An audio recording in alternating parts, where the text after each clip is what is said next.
کتاب مقدس میں سے حزقیل کی کتاب کے 39ویں باب کی تلاوت۔ پس اے آدم زاد، تو جوج کے خلاف نبوت کر اور کہہ، خداوند خدا یوں فرماتا ہے، دیکھ اے جوج، روش اور مسک اور توبل کے فرما روا، میں تیرا مخالف ہوں، اور میں تجھے پھرا دوں گا اور تجھے لیے پھروں گا اور شمال کی دور اطراف سے چڑھا لاؤں گا اور تجھے اسرائیل کے پہاڑوں پر پہنچاؤں گا اور تیری کمان تیرے بائیں ہاتھ سے چھڑا دوں گا اور تیرے تیر تیرے داہنے ہاتھ سے گرا دوں گا۔ تو اسرائیل کے پہاڑوں پر اپنے سب لشکر اور حمایتیوں سمیت گر جائے گا، اور میں تجھے ہر قسم کے شکاری پرندوں اور میدان کے درندوں کو دوں گا کہ کھا جائیں۔ تو کھلے میدان میں گرے گا، کیونکہ میں ہی نے کہا، خداوند خدا فرماتا ہے، اور میں ماجوج پر اور ان پر جو بحری ممالک میں امن سے سکونت کرتے ہیں آگ بھیجوں گا،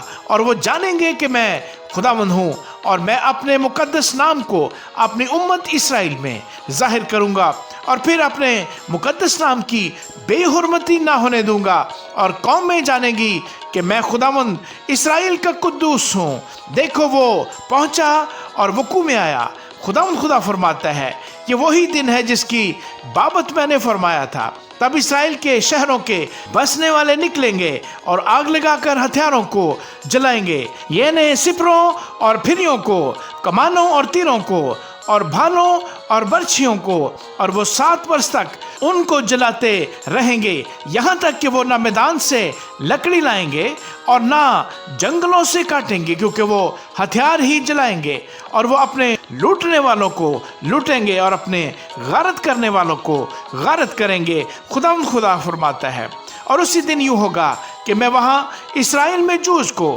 ایک گورستان دوں گا، یعنی رہ گزروں کی وادی جو سمندر کے مشرق میں ہے، اس سے رہ گزروں کی راہ بند ہوگی، اور وہاں جوج کو اور اس کی تمام جمعیت کو دفن کریں گے، اور جمعیت جوج کی وادی اس کا نام رکھیں گے، اور 7 مہینوں تک بنی اسرائیل ان کو دفن کرتے رہیں گے تاکہ ملک کو صاف کریں۔ ہاں، اس ملک کے سب لوگ ان کو دفن کریں گے، اور یہ ان کے لیے ناموری کا سبب ہوگا جس روز میری تمجید ہوگی، خداوند خدا فرماتا ہے۔ اور وہ چند آدمیوں کو چن لیں گے جو اس کام میں ہمیشہ مشغول رہیں گے، اور وہ زمین پر گزرتے ہوئے رہ گزروں کی مدد سے ان کو جو سطح زمین پر پڑے رہ گئے ہوں دفن کریں گے، تاکہ اسے صاف کریں۔ پورے 7 مہینوں کے بعد تلاش کریں گے، اور جب وہ ملک میں سے گزریں اور ان میں سے کوئی کسی آدمی کی ہڈی دیکھے تو اس کے پاس ایک نشان کھڑا کرے گا جب تک دفن کرنے والے اور جمعیت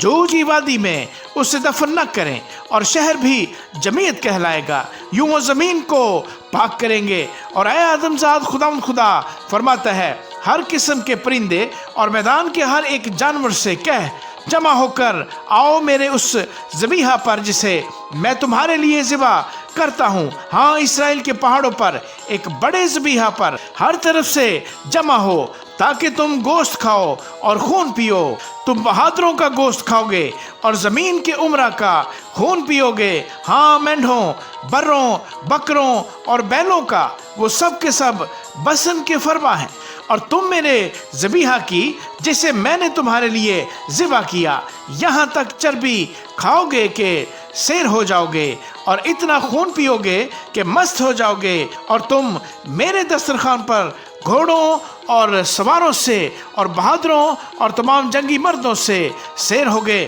خداوند خدا فرماتا ہے۔ اور میں قوموں کے درمیان اپنی بزرگی ظاہر کروں گا، اور تمام قومیں میری سزا کو جو میں نے دی اور میرے ہاتھ کو جو میں نے ان پر رکھا دیکھیں گی، اور بنی اسرائیل جانیں گے کہ اس دن سے لے کر آگے کو میں ہی خداوند ان کا خدا ہوں، اور قومیں جانیں گی کہ بنی اسرائیل اپنی بدکرداری کے سبب سے اسیری میں گئے، کیونکہ وہ مجھ سے باغی ہوئے، اس لیے میں نے ان سے منہ چھپایا اور ان کو ان کے دشمنوں کے ہاتھ میں کر دیا، اور وہ سب کے سب تلوار سے قتل ہوئے۔ ان کی ناپاکی اور خطا کاری کے مطابق میں نے ان سے سلوک کیا اور ان سے اپنا منہ چھپایا۔ لیکن خدا یوں فرماتا ہے کہ اب میں یعقوب کی اسیری کو موقوف کروں گا اور تمام بنی اسرائیل پر رحم کروں گا، اور اپنے مقدس نام کے لیے غیور رہوں گا، اور وہ اپنی رسوائی اور تمام خطا کاری جس سے وہ میرے گنہگار ہوئے برداشت کریں گے۔ جب وہ اپنی سرزمین میں امن سے بود و باس کریں گے تو کوئی ان کو نہ ڈرائے گا، جب میں ان کو امتوں میں سے واپس لاؤں گا اور ان کے دشمنوں کے ملکوں سے فراہم کروں گا، اور بہت سی قوموں کی نظروں میں ان کے درمیان میری تقدیس ہوگی۔ تب وہ جانیں گے کہ میں خداوند ان کا خدا ہوں، اس لیے کہ میں نے ان کو اقوام کے درمیان اسیری میں بھیجا، اور میں ہی نے ان کو ان کے ملک میں جمع کیا، اور ان میں سے ایک کو بھی وہاں نہ چھوڑا، اور میں پھر کبھی ان سے منہ نہ چھپاؤں گا، کیونکہ میں نے اپنی روح بنی اسرائیل پر نازل کی ہے۔ خداوند خدا فرماتا ہے، آمین۔